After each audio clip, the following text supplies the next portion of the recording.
जिंदगी please like and subscribe. Manali की सुंदर वादियाँ, एक नवयुवक ऊंची पहाड़ी की ओर चला जा रहा है। तभी एक बुजुर्ग ने उसे टोकते हुए कहा कि बेटा, मैं भी तुम्हारे साथ ऊपर पहाड़ी तक चल सकता हूँ। ऊपर पहाड़ी से नज़ारा देखने का बहुत मन है, लेकिन अकेले हिम्मत नहीं हो रही है क्योंकि तबीयत ठीक नहीं रहती। बीच में किसी सहारे की ज़रूरत पड़ गई तो किससे ढूंढता फिरूंगा। उस नवयुवक ने कहा, ठीक है अंकल जी। वैसे बेटा, नाम क्या है तुम्हारा? उन बुजुर्ग ने पूछा। अधीर अधीर श्रीवास्तव नाम है मेरा, उस नवयुवक ने जवाब दिया। और मैं वृंदावन लाल चतुर्वेदी, यहाँ बस घूमने आया था। घूमने क्या, मनोस्थिति अच्छी नहीं थी, उसे ही ठीक करने आया था। चतुर्वेदी जी बोले। जी बहुत बढ़िया। अधीर बोला। और सुनाओ, क्या करते हो? चतुर्वेदी जी ने पूछा। बस कुछ नहीं, दुखी होकर अधीर बोला। ऐसी भी क्या निराशा, अभी बहुत ज़िंदगी पड़ी है, बहुत कुछ होता है ज़िंदगी में, ऐसे निराश होकर थोड़े ही बैठते हैं। मिस्टर चतुर्वेदी ने अधीर से कहा। सच बताऊं अंकल, मैं यहाँ ऊंची पहाड़ी से आत्महत्या करने ही जा रहा था, लेकिन आप मिल गए। अधीर बोला। ऐसा भी क्या, प्रेम में असफल हो या फिर और कुछ? मिस्टर चतुर्वेदी ने पूछा। ऐसा कुछ नहीं है अंकल, माँ बाप बहुत गरीब थे, बड़ी मुश्किल से पढ़ा लिखा कर काबिल बनाया।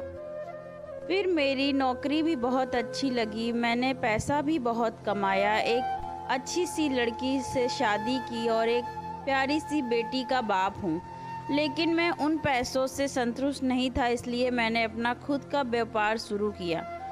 शुरू में तो बहुत मुनाफा हुआ, लेकिन बाद में बहुत घाटा लगा और अब सब बिक चुका है।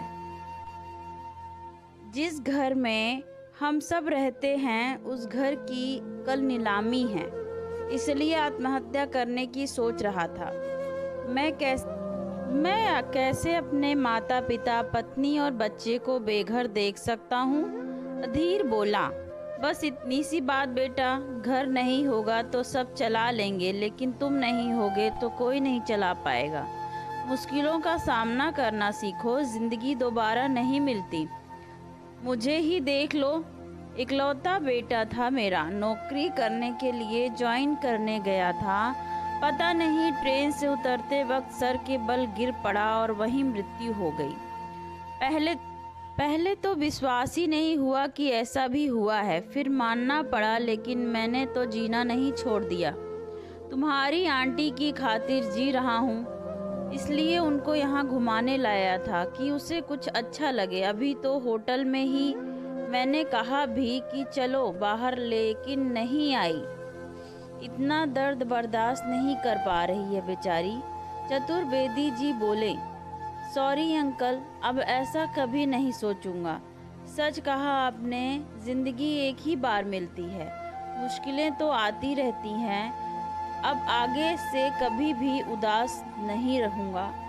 आखिर पतझड़ के बाद भी तो बहार आती है। इतना कहकर अधीर ने चतुर्वेदी जी के पैर छू लिए और उन्होंने उसे गले से लगा लिया।